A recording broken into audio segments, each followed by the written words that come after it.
señores, bueno, la idea es hoy tratar el tema ensayo de pérdida.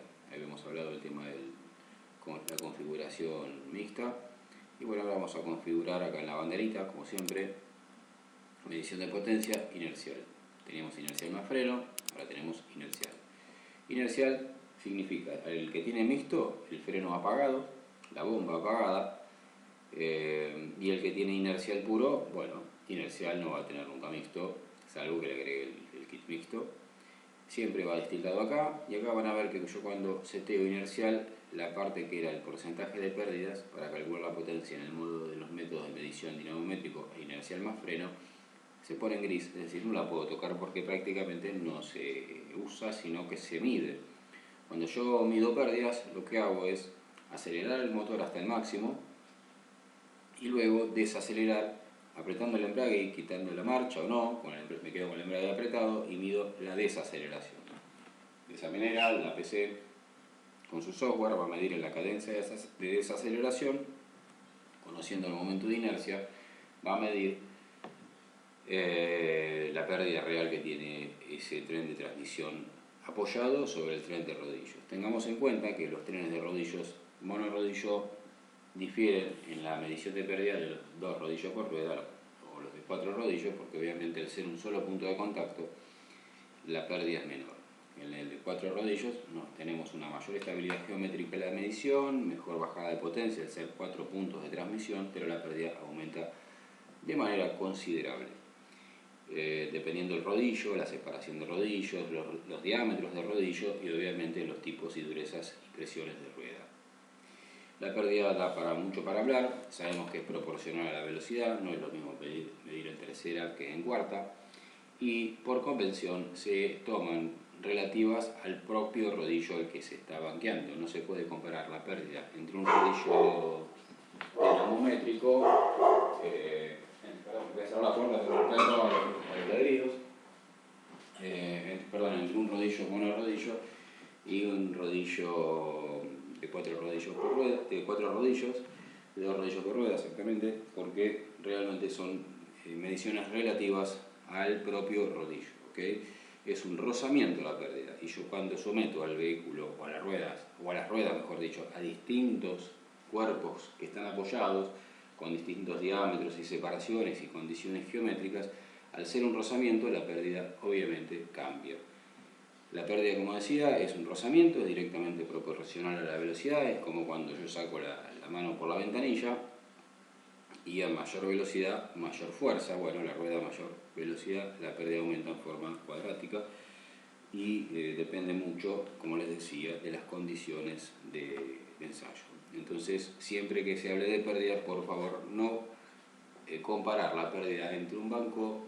No importa la marca del banco, puede ser mismo motorroll con la misma electrónica, pero un monorrodillo tiene otra pérdida con respecto a uno de 4 rodillos por rueda, y entre los de 2 rodillos por rueda, perdón, y los de 4 rodillos entre sí también pueden variar según el diseño del banco. Bueno, dicho todo esto, acá lo que voy a explicar es las condiciones de inicio y fin de tirada. No se me vuelvan locos, por favor. Es muy sencillo.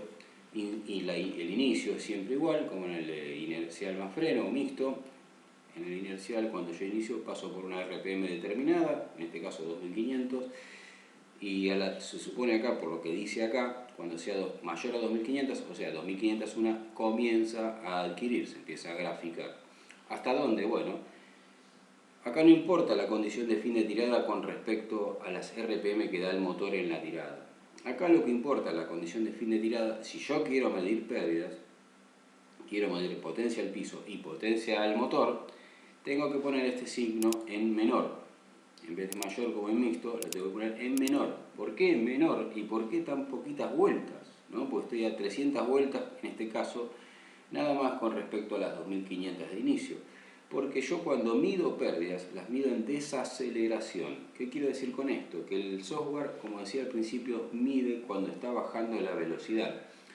Lo hace en forma automática y detecta cuando dejó de acelerar, y ahí empieza a medir la pérdida. Entonces, yo acelero, por ejemplo, un vehículo hasta 5500 vueltas, o pongamos un número redondo hasta 6000 vueltas, y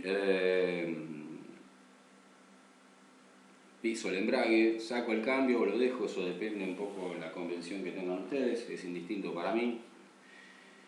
Y dejo que desacelere. ¿Hasta cuándo? Bueno, pongo un límite para que no siga girando hasta cero y tenga que esperar, que representen aproximadamente 10 segundos de medición. Una vez que se pongan gancheros van a saber cómo setear esto. ¿Por qué? Porque cada vehículo tiene su propia inercia y en relación al rodillo, algunos tardan más, otros tardan menos, porque si tienen más pérdidas, obviamente van a tardar menos y voy a tener que dar un rango más largo de RPM de medición para poder medir durante esos 10 segundos.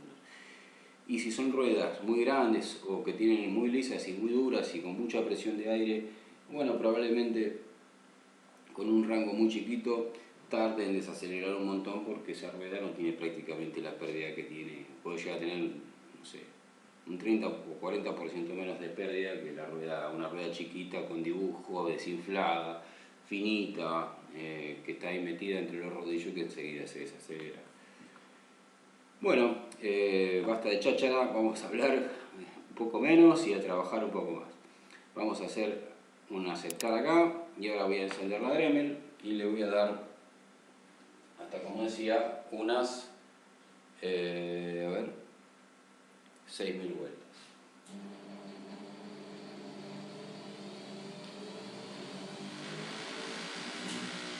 Bueno, ahí aceleró hasta un punto, desde que empezó a desacelerar a las 6000 vueltas está midiendo pérdidas. Acá se ve el valor negativo de HP y ahora va a cortar a las 2800 vueltas como le dije. Si está todo bien, bueno, me pone esperando condición de inicio de tirada.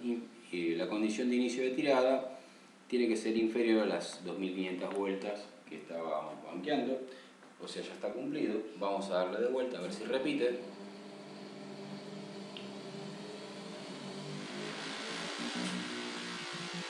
Bueno, ahí está nuevamente midiendo pérdidas, ven que está en negativo.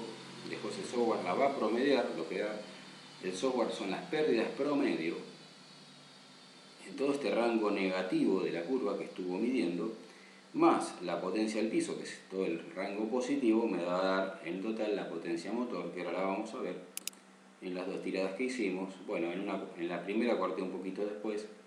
Esta es la zona donde yo corto la Dremel, donde la apago, y sería donde ustedes apretan el embrague. Bueno, acá tenemos por oscilaciones típicas de la Dremel, que a veces acelera más rápido en una parte de la curva que en otra. Esto está perfectamente medido.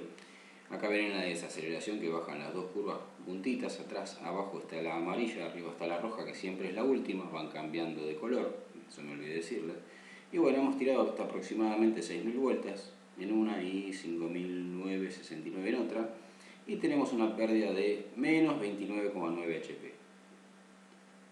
Bueno, esto lo podemos volver a realizar con una potencia de pérdida mayor. ¿Por qué? Porque yo le voy a dar a la Dremel un poquito más de RPM al final.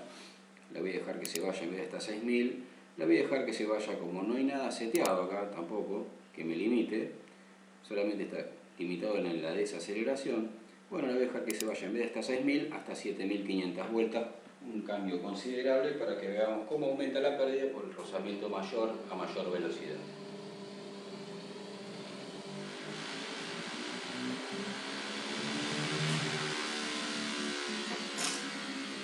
Entonces, acá estamos midiendo pérdida en desaceleración, tuvimos un pico, el software ya sabe que tiene que medir de acá hasta las 2800, tenemos el menos 33, menos 31, ven que a medida que baja la velocidad es menor la pérdida, y nos vamos a comparar hasta que las 6000 vueltas será igual. Después sigo subiendo obviamente la potencia, se fue a 251, acá arriba cambio la tirada, me voy a la amarilla que es la anterior, 207, simplemente porque todavía le quedaba recorrido a la Dremel. Y ahora vamos a ver qué curioso, nos fuimos en la amarilla menos 29,9 y en la roja, que es la última, al ir más rápido vemos que aumentó la pérdida. Esto pasa en todos los bancos del mundo y no podemos comparar las pérdidas entre un cambio y otro. No podemos comparar las pérdidas cambiando el rango de RPM en el cual hemos banqueado, y no podemos comparar las pérdidas entre básicamente el mismo auto cambiándolo o de banco o de velocidad final. Eso es muy importante, no se lo dicen y les toman la pérdida como si fuera un valor fijo, y en realidad las pérdidas son valores relativos a los ensayos que estoy haciendo en ese banco, y les diría casi en ese momento, porque ese auto dentro de un año no va a ser igual, probablemente tenga otra grasa de caja, los rodamientos estén más desgastados, las cubiertas lo mismo. Entonces, bueno, es muy importante que si yo estoy tocando alguna variable del vehículo para mejorar el tema pérdida, sepa que los valores de pérdida son relativos a todo ese contexto que estoy hablando. Ahora lo que voy a hacer es, por último, hacer una tirada con un poco más de potencia de Dremel para que vean cómo también cambia la potencia, pero la pérdida se puede mantener constante si yo banqueo hasta las mismas RPM que había banqueado en la vez anterior. Le di un poquito más de potencia a la Dremel. Esto es un poco para estar en la física, saber un poco qué es lo que va a pasar, ¿no? La pérdida es en relación a la velocidad, no tanto a la potencia. Vamos hasta 7500. Vieron que al darle más potencia a la Dremel, la tirada duró mucho menos, fue mucho más corta. Acá vemos el valor negativo, y obviamente al durar menos es porque tiene más potencia, es como una tirada de cuarto de milla. Buscan el tiempo. Bueno, acá buscamos la pérdida en base a las RPM finales, y vamos a comparar, bueno, con respecto a la amarilla, a la roja, que bien, el gran incremento de potencia que tuvimos. Nos fuimos de, antes tuvimos una máxima de 251 y ahora en la roja, que es la última, tenemos una máxima de 377 HP, más de 120 caballos de ganancia de potencia relativa, y la pérdida ven que se mantiene calcada una sobre la otra, siempre, y da siempre el mismo valor. No depende de la potencia del auto, obviamente depende de todo el tren rotante, la pérdida que tenga en cuanto a su rozamiento. 38,3 y 38,0, o sea, hay 0,3 caballos de diferencia. Bueno, la roja arrojó un poquito más porque también nos fuimos un poquito más en el RPM. Acá se nota que tenemos 7660 contra 7571. Bueno, hay unas 50 a 100 vueltas de más. Entonces, acá quedó claro qué pasa con la pérdida físicamente y realmente con una medición de laboratorio, y que se representa perfectamente en la realidad. Bueno, muchas gracias, espero que no se les haya hecho largo el video. Adiós.